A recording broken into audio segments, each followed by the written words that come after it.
Hello, Six Nerd Fighters, and thank you guys again for giving me a slight extension on this video because, as I told you guys, I just got back from Scotland. And Michelle, I know you said on the Ning that you wanted to have some footage from it and you wanted to see stuff, but I got in at like 2 a.m. Last night and then woke up fairly early today because I have a lot to do today. Yeah, so anyways, I have a lot to do today, and so I took a lot of footage, but I haven't been able to really compile my footage and figure out what's good and what's not and everything. So unfortunately I'm gonna have to hold off on that. I'm very sorry, but I will hopefully go through all my footage later this week once things slow down, and then I'll post a video on my personal channel and you can watch it there if you want to see pretty Scotland because it's awesome. I am in love with Scotland so much after this trip.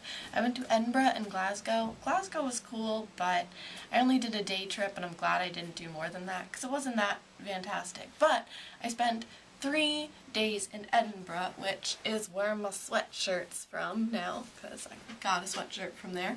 And Edinburgh is just absolutely fantastic. For one, there's all of the magic of Harry Potter around, which is great, and then it's just a beautiful city that has everything, the cliffs, the ocean, the just city life that I love. It's so perfect.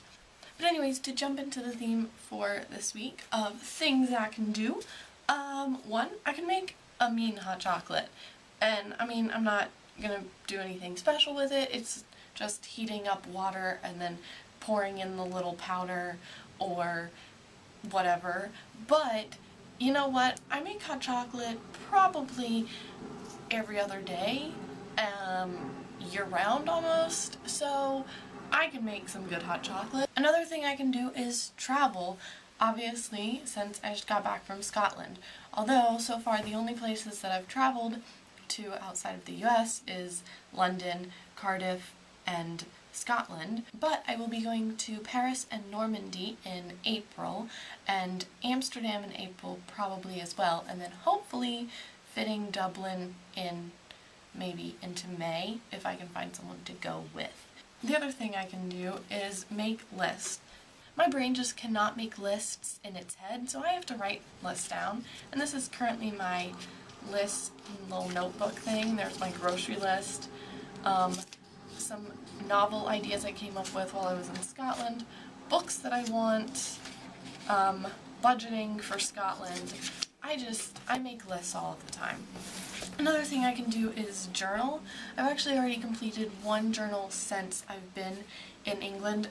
I didn't write a whole journal, but I had one from back home that I finished while I was here, and now I have started a new one. I'm not very far in it, just a few pages in. But yeah, I can journal, and I also have a travel journal that I write in specifically when I go traveling or do something really cool, like go to a concert or a museum or something. I write in that one just specifically, and then this is like my everyday just journal. Another thing I can do is write a novel in a month. I did NaNoWriMo this past year, and I managed to complete the 50,000 words in a month, which I'm really proud of, so yeah. And I can read as well. I'm a really avid reader. For example, just to look at my desk, I mean, I have a book over here, there's a book over here, there's all of these books that I bought. Pretty much most of them I bought since I've been here. The only ones I haven't are The Fault in Our Stars, Extremely Loud and Incredibly Close, and these 3 books over here. All the rest I've bought since I've been in England, which is a problem. Another thing I can do is watch TV. I watch a lot of TV, and it's really hard being here watching TV because I don't have a television, but I've still managed to keep up with all of my TV from back home. Plus, I'm also watching Downton Abbey while I'm watching my TV that I normally watch. Another thing that I can do is plan ahead. I'm very good at budgeting my time. Sometimes I can procrastinate and have to do things last minute, but normally I'm constantly thinking ahead and trying to figure out how to make things work. And the last random thing that I can do is just keep everything. One of my friends actually jokes that I'm going to be a hoarder. I keep a lot of things just because they have memories attached to them. So far, I've actually made a collage since I've been in England because of stuff that I have like that. So, yeah.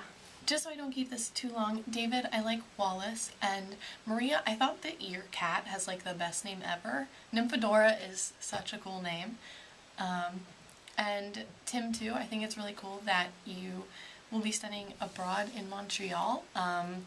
So hopefully we all are still friends at that point and I can hear all about Montreal, because that sounds like it'd be really cool. Michelle, I almost bought the exact same Deathly Hallows journal that you have, assuming you got it from Barnes & Noble, but I almost bought it this summer, but I didn't, and yeah, so. Also, I love that you can speak Italian, Michelle. I really want to learn both Italian and French, so I think it's really cool, and you should teach me some stuff. Not a whole lot, because I'm really bad with learning other languages, but I want to learn a few Italian words. Also, Michelle said she can make friendship bracelets, and I can as well. This is like my wrist all of the time. I didn't make all of these, but I made the majority of them, and I have a lot more at home in the States. So, Tim 1, you're just hilarious. And my friend that I have that's really into photography would totally be jealous of your film camera, because she has a film camera as well, but it doesn't look half as nice as yours looks. Anyways, I'm going to go and edit this and upload it since it's late anyways and I feel bad that it's late.